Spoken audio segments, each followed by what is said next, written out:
Be ready. 15 seconds.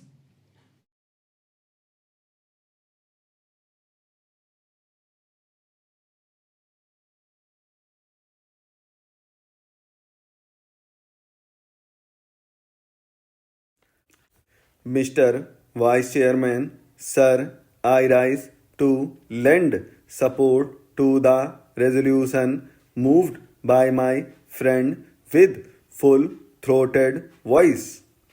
It is very correct that the present legal system of India is not an effective instrument of social change, as it is not a very effective instrument of social change. Naturally, it cannot provide socio-economic justice to the weaker sections of people, to the underprivileged people who form the majority in India. Sir, we all know that the old order changes, yielding place to new. Change is the only unchanging thing in this constantly changing universe. It is not a very happy thing that although we attained independence in 1947, till today we are guided by Anglo Saxon jurisprudence. We all know that India is a socialist country and goal of socialism has also been embedded in our constitution. Can you achieve this socialistic goal through the present legal system? This is my question. I am sure none can give an affirmative answer. It is a very common complaint among the poor sections of the people of India, the downtrodden masses, the toiling masses, the people who cannot pay for costly litigation, that they are very sacred of going to the court. First, they are ignorant. Then, they have no money. They are very poor. The court of law for them is a sort of jigsaw puzzle. Whenever they go to a court to fight out a case for the redressal of their grievances, they always have the psychological fear. What is that fear?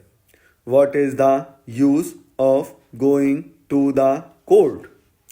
If I go to the court for fight over a case, it will take 3 years to 10 years or maybe 20 years, who knows? So, this inordinate delay in the dispensation of justice is a great hurdle for the poor people who cannot fight out costly cases. And even when they go to the court, the poorer sections of people have to pay exorbitant fees to the lawyers. In the process, they lose all their property, lock, stock, and barrel, and whatever they already have. There is very interesting story. Two poor people were fighting out a case in the court over land. They had been paying fees to the lawyers for a long time. If a man gets justice after 20 years, what is the use of this? Now, as far back as 1928, Pandit Motilal Nehru laid great emphasis on judicial reforms, and in the 50s also. Of the chip the old block, Pandit Jawaharlal Nehru harped on the same string. Now, when people go to the court day after day, they have to wait. And why? Because some of the people do not know the actual procedures. Some people are afraid of going to the court, and poor people have got a sort of sentiment that these courts are meant for the rich people, for the affluent section of the society, for people with rest and fortune, and it is not meant for the poor.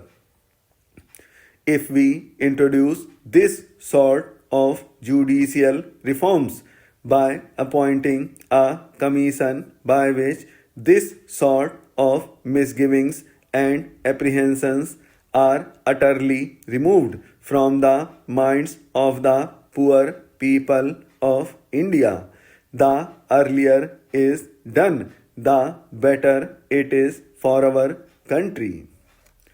Now, when we speak in terms of separation of powers of the executive, the legislature, and the judiciary, all the pundits and all the scholars take part in this short discussion and debates, and all of them lay great emphasis on the separation of the judiciary from the other two.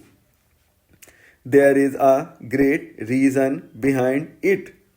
It is very important to know that the judiciary must be kept separate from the executive and the legislature. But the judiciary must be free, not in words but in reality. The judiciary has got to be free. Now, our beloved Prime Minister has introduced the one new program.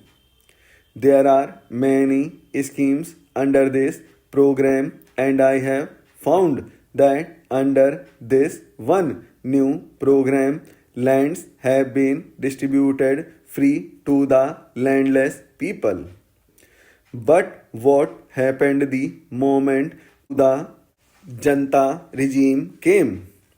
All the landlords came, swooped on them, and took away the lands, and those poor people did not get any justice anywhere. So, if justice remains just on paper, if justice is not carried into the field to the poor people of our country, what the value of this justice? I do not find any meaning in it. So, justice has got to be made effective, substantial, and cheap, and its dispensation must be very, very fast. Now, I have gathered this knowledge that the National Law School of Bangalore has recommended that the law court should be for 5 years. I do not understand the reason behind it. 5 years is a very long time, and most of the poor parents cannot afford to defray the educational expenses of their sons and daughters who will have to pursue their studies for 5 long years.